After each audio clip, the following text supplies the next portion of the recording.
దృష్టిలో పెట్టుకో. విశాఖ భీమిలి నియోజకవర్గంలోని ఫిషింగ్ హార్బర్లో AP managed fishing boat operators association వివాదం చోటు చేసుకుంది. తనను అధ్యక్షుడిగా ఎన్నుకోవడాన్ని జీర్ణించుకోలేక పీసీ అప్పారావు, మైలపల్లి లక్ష్మణరావు తప్పుడు ఆరోపణలు చేస్తున్నారని వాసుపల్లి జానకీరాం విమర్శించారు.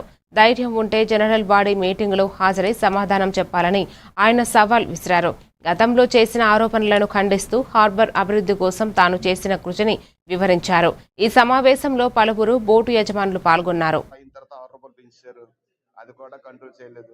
ఈ 2 సంవత్సరాలను మైల్పల్లి లక్ష్మణ ప్రెసిడెంట్ అనే అతను ఏ పని మాకు బోటు వంటలకి ఏమేమి చేయలేదు కాబట్టి ఈ రోజు జానకిరామ్ తీసుకొచ్చి ఆయన ఇంత ముందు చేసిన సేవకారం బాగున్నాయి. మీరు కూర్చుందేటి మనం చేసిందేటి, మేము ప్రతి బోటు ఓనర్లు కూడా జానకిరామ్ కావాలనుకోను, మాకు ప్రెసిడెంట్ అవ్వాలనుకోను, మేము అందరం కూడా కూడుకొని ఆయన ప్రెసిడెంట్ చేసి కూర్చోబెట్టాం. ఈ రోజును రెయ్యలు అమ్ముకున్న వాళ్ళు ఎస్కేఎంఎల్ గుంటల్లో ప్రతి ఒక్కరు కూడా రెయ్యలు అమ్ముకున్న వాళ్ళు అందరినీ కూడా అక్కడ కూర్చోబెట్టి రిక్షా వాళ్ళకు 200 ఇచ్చేసి వాళ్ళందరినీ అక్కడ కూర్చోబెట్టేసి నువ్వు మీటింగ్ చెప్పుకున్నావు.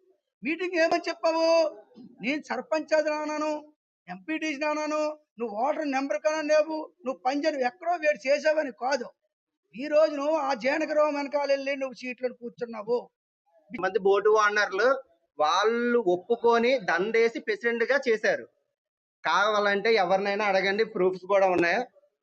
అలాగే ఇందులో జానకిరామ్ గారు ప్రెస్ మీట్ పెట్టేటప్పుడు ఫోటోలు కూడా చూపించారు. ఇందులో ఎంతమంది బోటు ఓనర్లు ఉన్నారని చెప్పి పేపర్లో చూపించడం జరిగింది. అందులో సుమారు 10 మంది బోటు ఓనర్లు కూడా ఉండరు. పాలకవర్గ సభ్యత ఉంది కదా, వాళ్ళ పాలక సభ్య వాళ్ళలో కూడా బోటు ఓనర్లు ఎవరు లేరు. మహా అయితే ఈ పేపర్ చూపించారు కదండి, ఇందులో ఒక 10 మంది బోటు ఓనర్లు కూడా లేరండి. ఎందుకంటే నేను కూడా ఇక్కడే ఉన్నాను, ఆల్రెడీ నేను కూడా వెళ్ళాను.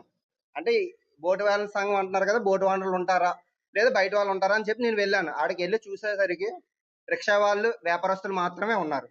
ఇంకోటి ఏంటంటే ఇది తెలుసుకున్నా చెప్పాం, క్రేన్ ఒకటి తీసుకోమని చెప్పాను.